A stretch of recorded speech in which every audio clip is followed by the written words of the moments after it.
زرعی شعبہ پاکستانی معیشت کے لیے ریڑھ کی ہڈی۔ پاکستان ایک زرعی ملک ہے اور غذائی ضروریات پوری کرنے کے ساتھ ساتھ زراعت ملک کی معیشت کی ریڑھ کی ہڈی بھی ہے۔ پاکستان کے اقتصادی سروے 2023 کے مطابق پاکستان کی جی ڈی پی میں زراعت کا حصہ 22% سے زائد ہے، جبکہ زرعی شعبہ 37% ملازمتوں کے مواقع فراہم کرتا ہے۔ ملکی برآمدات کا غالب حصہ بھی زراعت ہی کا مرہون منت ہے، مثلاً ٹیکسٹائلز، چمڑے کی مصنوعات اور چاول وغیرہ۔ پاکستان کی سماجی و اقتصادی ترقی کا دار و مدار زراعت پر ہے۔ زرعی ترقی میں پانی کی مناسب اور بروقت دستیابی کلیدی کردار ادا کرتی ہے۔ پاکستان کا قابل کاشت رقبہ ملک کے مجموعی رقبہ کے 40.20% کے مساوی ہے۔ ورلڈ بینک کی رپورٹ کے مطابق پاکستان میں قابل کاشت رقبہ کا تخمینہ 30.5 ملین ہیکٹر ہے، جبکہ ملک کی مجموعی آبادی 241.49 ملین افراد پر مشتمل ہے۔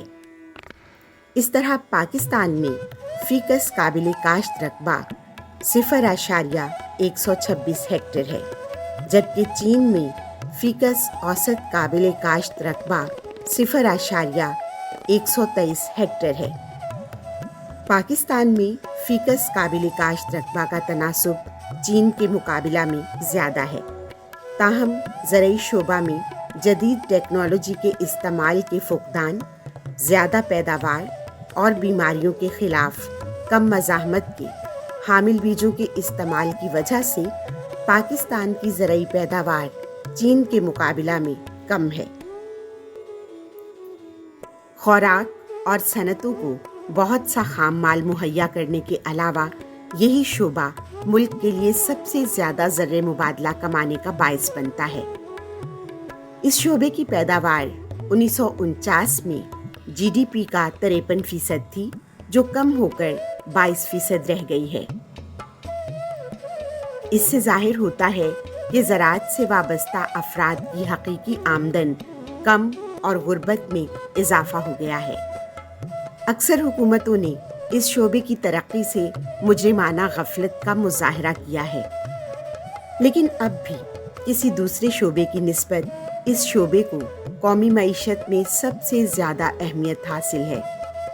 پاکستان میں صنعتی ترقی پر بہت زور دیا جاتا ہے، لیکن صنعتی ترقی کو ٹھوس بنیاد مہیا کرنے کے لیے زرعی شعبے کی ترقی لازمی شرط ہے۔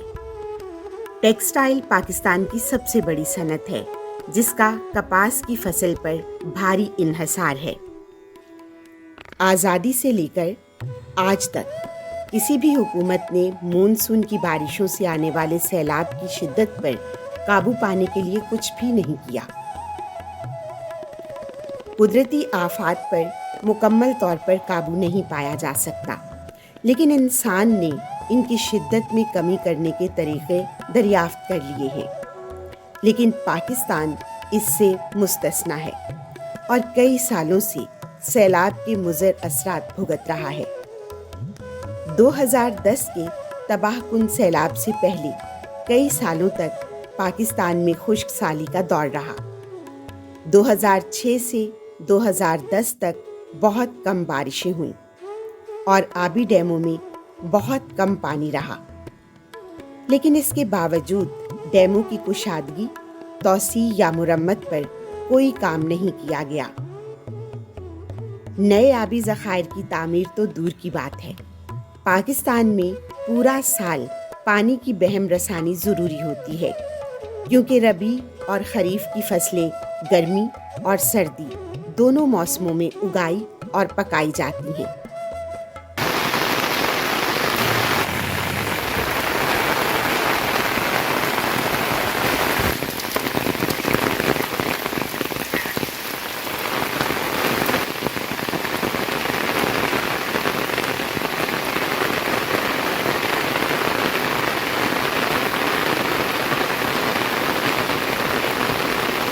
اگر ہم برساتی پانی کو محفوظ بنانے پر توجہ دیں اور موجودہ آبی ذخائر کی کشادگی کے ساتھ ساتھ نئے آبی ذخائر پر سنجیدگی سے کام کریں تو بہت سے مسائل کا حل نکالا جا سکتا ہے۔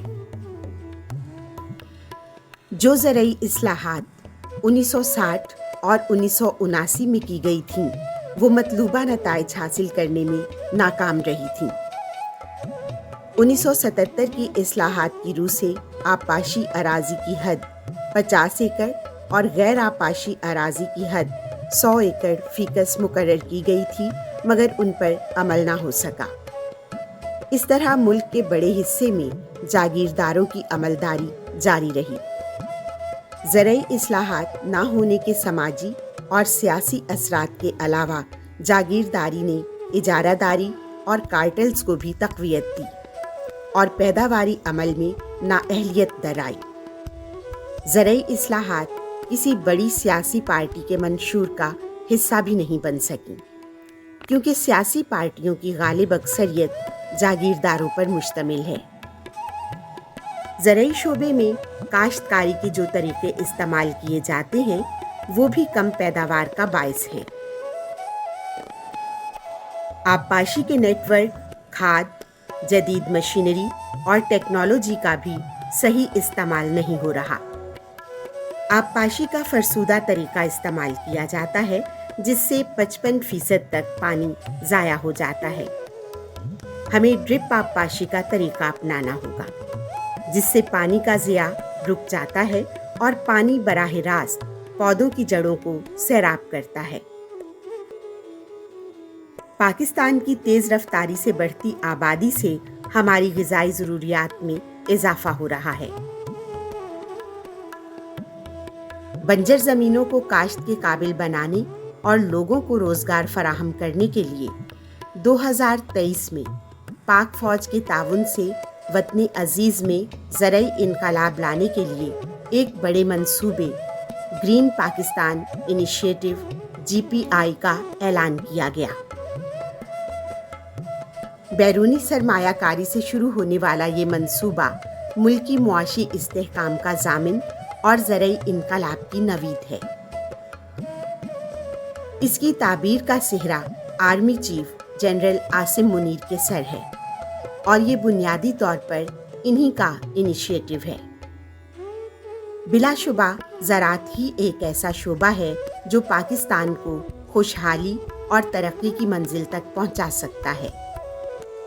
زراعت کے بلبوتے پر خوراک کی قلت پر بھی قابو پایا جا سکتا ہے۔ پاکستان میں زرعی انقلاب لانا پاک فوج کے سربراہ جنرل عاصم منیر کا ویژن ہے، جس سے آئندہ 5 سال میں 50 ارب ڈالرز تک سرمایہ کاری اور 40 لاکھ ملازمتوں کے مواقع پیدا ہوں گے۔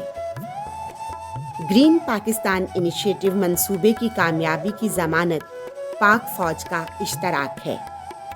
اس لیے یقین مصمم سے یہ کہا جا سکتا ہے کہ یہ منصوبہ وطن عزیز کو بحرانوں سے نکال کر ترقی اور خوشحالی کی راہ پر گامزن کرے گا۔